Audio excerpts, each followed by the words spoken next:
আমার channel practice for সাকসেসে সবাইকে স্বাগত।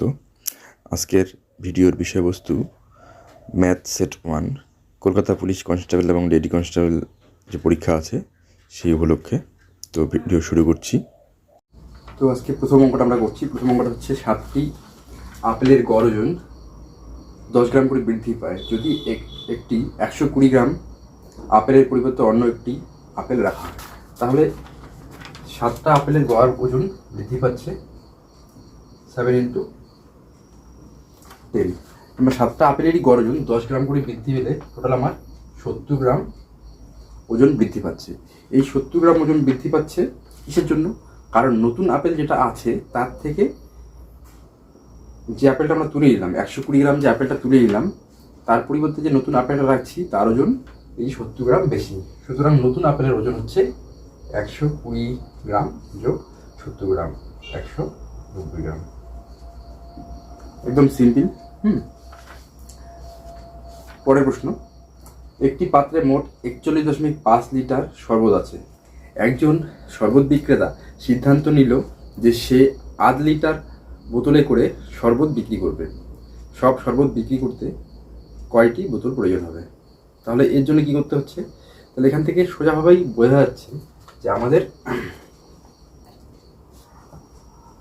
মোট হচ্ছে 41.5 লিটার শরবত আছে।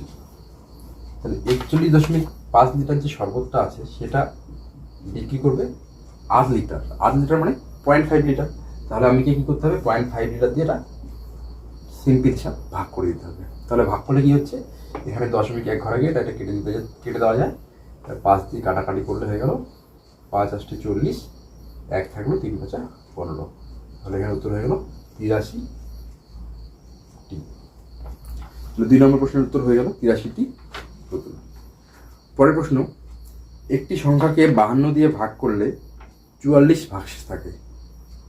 যদি ওই সংখ্যাকে 13 দ্বারা ভাগ করা যায় তবে ভাগশেষ থাকবে। তাহলে 3 নম্বর প্রশ্নটা বলছে যে একটি সংখ্যাকে 52 দিয়ে ভাগ করলে, তাহলে একটা সংখ্যা যেটাকে কিনা 52 দিয়ে ভাগ করলে ভাগশেষ থাকছে 44। এবার সেই সংখ্যাকে যদি আমি 13 দিয়ে ভাগ করি, তাহলে এটাকে কি করতে হয়? এটাকে করতে হয় যে ভাগশেষটা থাকবে সেই ভাগশেষকে যত দিয়ে ভাগ করতে বলবে সেটা দিয়ে ভাগ করে দেবো। এখানে যে অঙ্কটা থাকবে সেটা সবসময় এই অঙ্ক দ্বারা বিভাজ্য হবে। তার মানে এই 13 দিয়ে 52কে ভাগ যাচ্ছে। এই ধরনের সংখ্যায় সবসময় এই প্রশ্নে দেওয়া থাকে। তাহলে এটাতে আমাদের সোজাভাবে করতে হবে, ভাগশেষটাকে যেই সংখ্যা দিয়ে ভাগ করতে বলেছে তা দিয়ে আমরা ভাগ করে দেবো। তাহলে 13 দিয়ে 44কে ভাগ করে দিচ্ছি। তাহলে 13 দিয়ে 44কে ভাগ করলে 3 × 13 = 39, তাহলে হচ্ছে 5। তাহলে এখানে উত্তর হয়ে যাচ্ছে 5। পরের প্রশ্ন, দুটি সংখ্যার অনুপাত 5:6 এবং তাদের গসাগু 7। সংখ্যা দুটির যোগফল কত? তাহলে এরকম অঙ্ক থাকবে, যদি অনুপাত দেওয়া থাকে 5:6 দেওয়া আছে এবং গসাগু দেওয়া আছে 7। এবার এদের যোগফল বের করতে বলেছে। তাহলে এই 5:6 এই দুটো সংখ্যার মধ্যে একটা সংখ্যা যদি 5 হয়, একটা সংখ্যা যদি 6 হয়, তাহলে এদের গসাগু যদি আমরা করি, তাহলে গসাগু হচ্ছে 1। 1 মানে কত হচ্ছে? 7 হচ্ছে। তাহলে 1 মানে হচ্ছে গিয়ে 7। তাহলে সংখ্যাগুলো যদি আমরা নির্ণয় করি, তাহলে 5 মানে হচ্ছে 5 × 7 = 35, আর 6 মানে 6 × 7 = 42। তাহলে বলছে সংখ্যা দুটির যোগফল কত? তাহলে আমরা দুটো যোগ করে দিলেই পেয়ে যাচ্ছি। তাহলে 5 × 2 = 7 আর 4 × 3 = 7। তাহলে হয়ে গেল উত্তর 77। পরের প্রশ্ন 5 নম্বর, একটি বালতিতে প্রতি মিনিটে ফুলের সংখ্যা দ্বিগুণ হয়। 1 ঘন্টায় বালতিটি পূর্ণ হয়। কোন সময় বালতিটি অর্ধপূর্ণ ছিল? তাহলে এখানে প্রশ্নটাকেই ভালোভাবে বুঝতে হবে যে কি হচ্ছে, প্রত্যেক মিনিটে ফুলের সংখ্যা বালতিতে দ্বিগুণ হচ্ছে এবং বালতিটি সম্পূর্ণ হলো কখন? 1 ঘন্টায়। তাহলে 1 ঘন্টায় বালতিটি পূর্ণ হচ্ছে। কোন সময় বালতিটি অর্ধপূর্ণ ছিল? তাহলে আমাদের এখানে যদি আমরা ব্যাক ক্যালকুলেশন করে দেখি, তাহলে কি হচ্ছে, প্রত্যেক মিনিটে দ্বিগুণ হচ্ছে। তার মানে তার আগের মিনিটে কি ছিল? তার অর্ধেক ছিল। প্রত্যেক মিনিটে আমার দ্বিগুণ হচ্ছে। আমার যদি এখন যা আছে পরের মিনিট আমার একটা থেকে দুটো হচ্ছে, তাহলে আমরা যদি ব্যাক করি তাহলে পরের মিনিটে যে দুটো হচ্ছে তার 1 মিনিট আগে একটা ছিল। তাহলে এখান থেকে আমরা বুঝতে পারছি যে বালতিটি অর্ধপূর্ণ ছিল 1 মিনিট আগে। তাহলে 1 মিনিট আগে মানে 60 মিনিটে যেহেতু পূর্ণ হচ্ছে, তার থেকে 1 মিনিট বাদ দিল, হয়ে গেল 59, মানে 59 মিনিট। তাহলে 59 মিনিটে আমাদের এই বালতিটি অর্ধপূর্ণ ছিল। পরের প্রশ্ন, যদি 7টি সংখ্যা প্রতিটি 4 দ্বারা বিভাজ্য, তাদের যোগফল কত দ্বারা বিভাজ্য হবে? তাহলে 7টি সংখ্যা আছে যার প্রতিটি 4 দ্বারা বিভাজ্য হবে, তাহলে তাদের যোগফল কত দ্বারা বিভাজ্য হবে? তাহলে এখানে অপশান আছে 7, 28, 4, 14।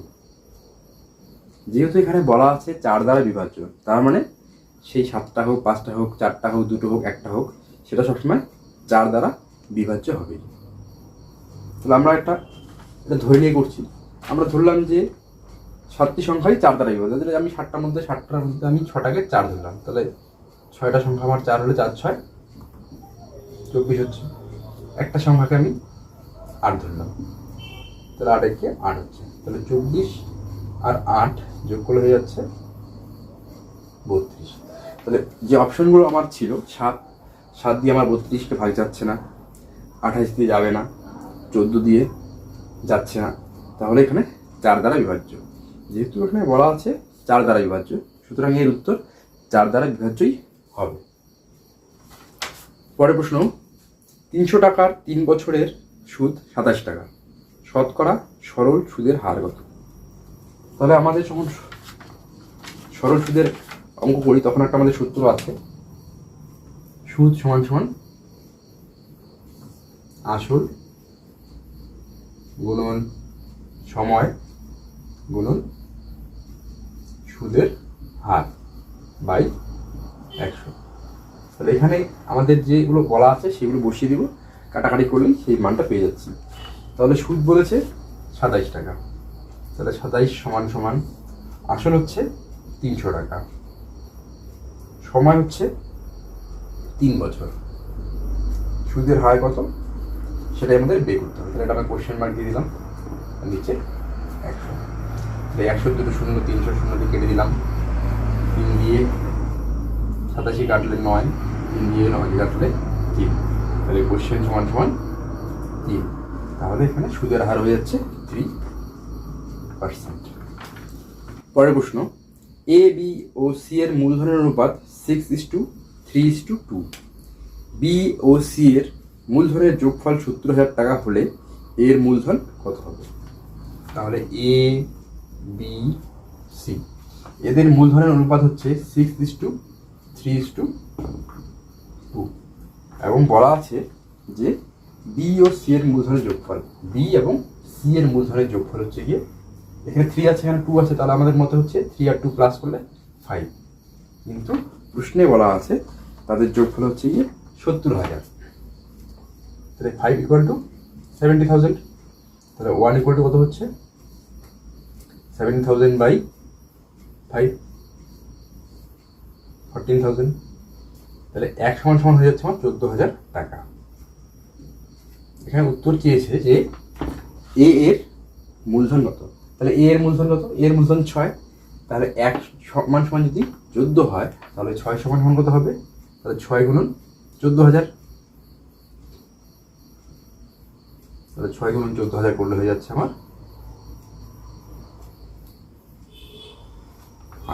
84,000 টাকা। 12 সমস্ত 1/2% লাভ করতে ক্রয় মূল্য ও বিক্রয় মূল্যের অনুপাত কত হবে? তাহলে এখানে বলছে ক্রয় মূল্য ও বিক্রয় মূল্যের একটা অনুপাত করতে বলেছে।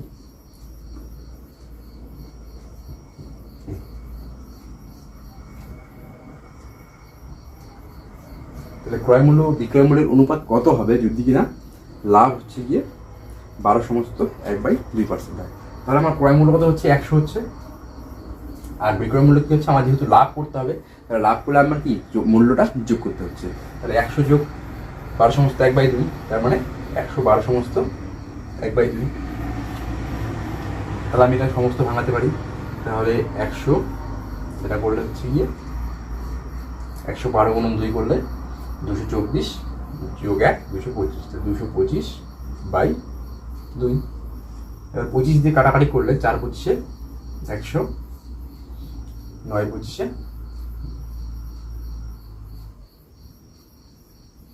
225।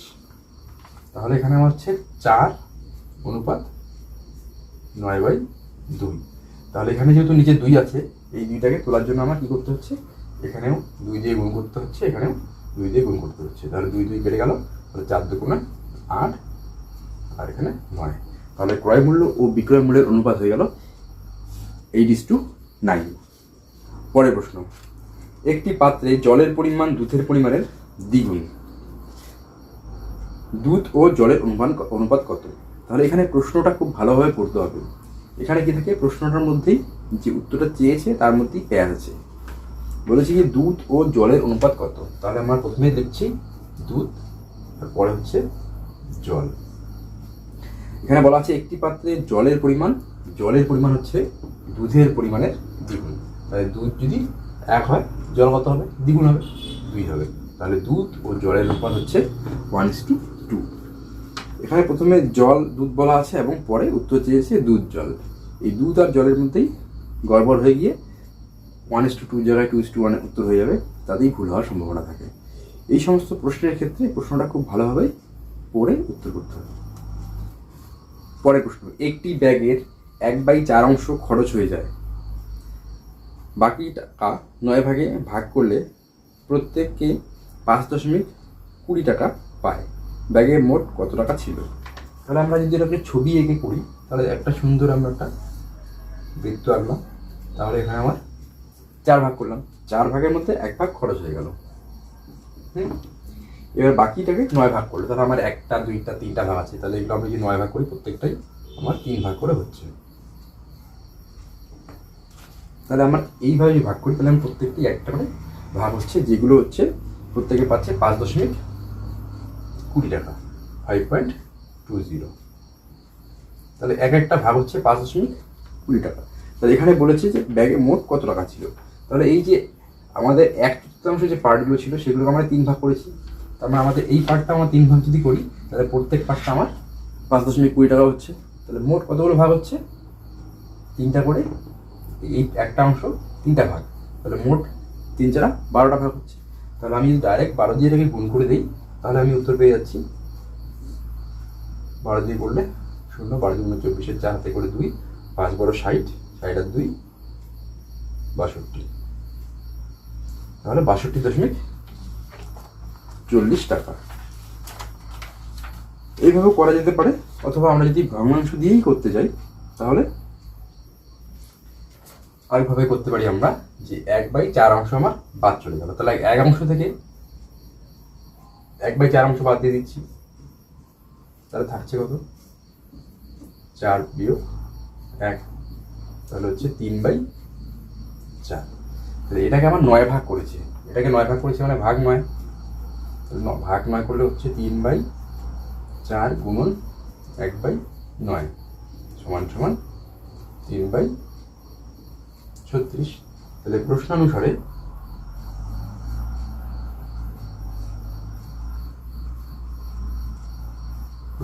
কি হচ্ছে? প্রশ্নানুসারে 3/36, মানে এটাকে কাটাকাটি করা যেত, 3 দিয়ে 12 দেবে, 1/12 হচ্ছে।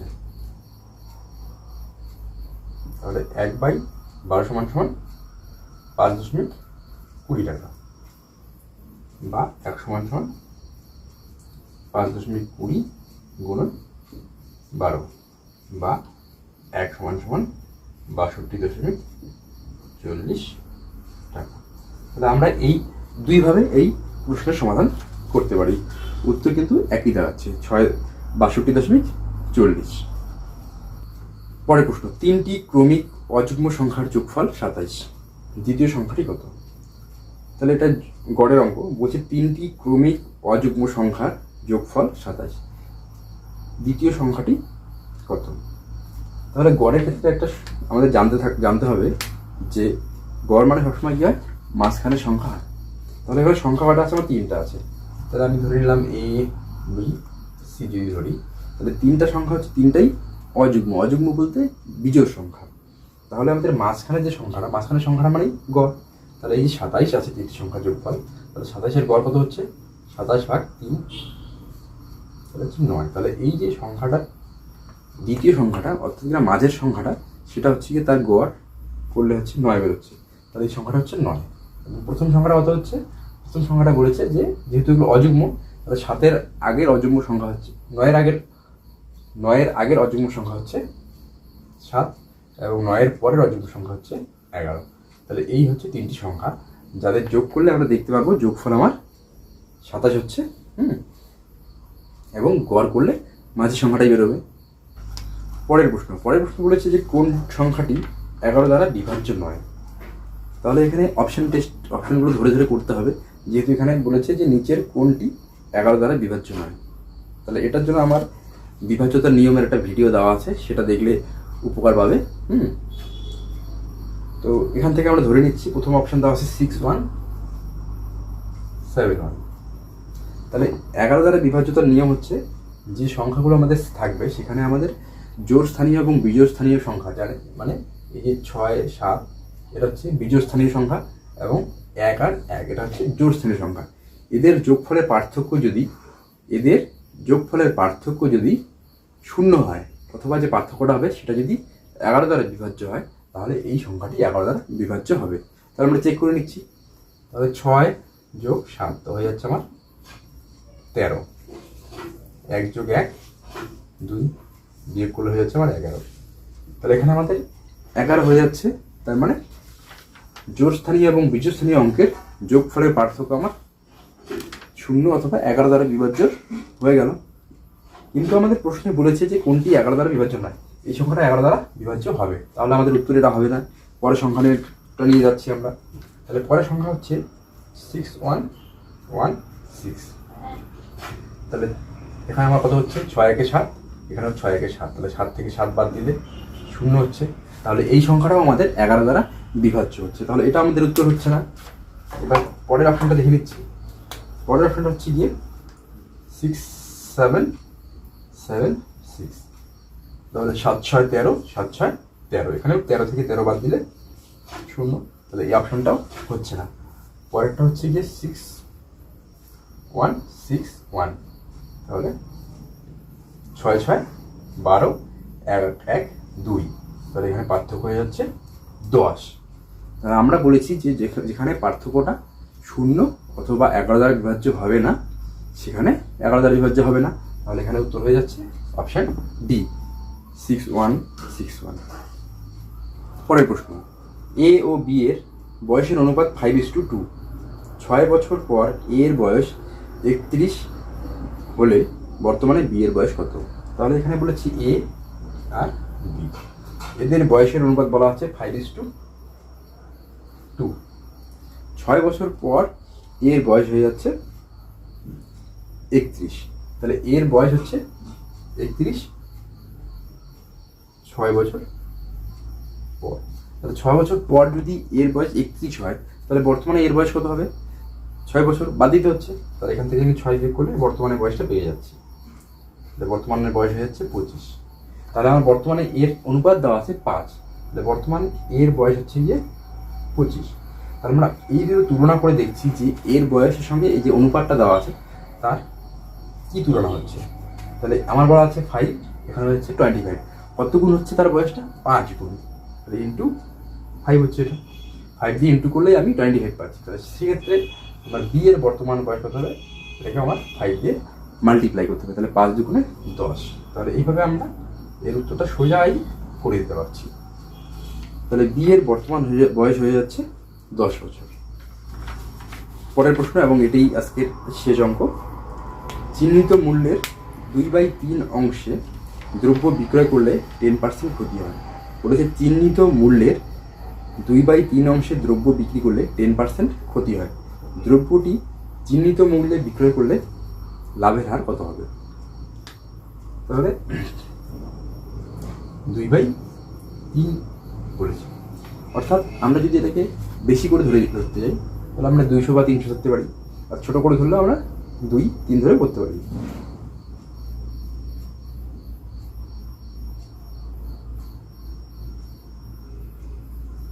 তাহলে জিনিসটার দাম হচ্ছে 3, মানে চিহ্নিত মূল্য হচ্ছে গিয়ে 3, বিক্রি করছি কততে আমি 2-এ। তাহলে 3 টাকা দামের জিনিস যদি আমি 2 টাকায় বিক্রি করি তাহলে আমার 10% ক্ষতি হচ্ছে। তার মানে 2 টাকা যেটা আছে আমার ক্ষতি হচ্ছে 10%। 10% যে ক্ষতি হচ্ছে, আমার যে মানে ক্রয় মূল্য আছে, ক্রয় মূল্য থেকে 10% ক্ষতি হওয়া মানে আমি 90% পাচ্ছি, তাই তো? তার মানে 2 মানে কত? 90%। তাহলে 90% যে আছে আমাদের, 90% আছে যে আমার 2 মানে আমার 90%, মানে 2 সমান সমান 90%। তাহলে 3 সমান সমান কত সেটা আমাকে নির্ণয় করতে হবে। তাহলে 2 সমান সমান যদি 90% হয়, 1 সমান সমান কত হচ্ছে? 90/2, তাহলে 45। তাহলে 3 ইকুয়াল টু কত হচ্ছে? 3 × 45,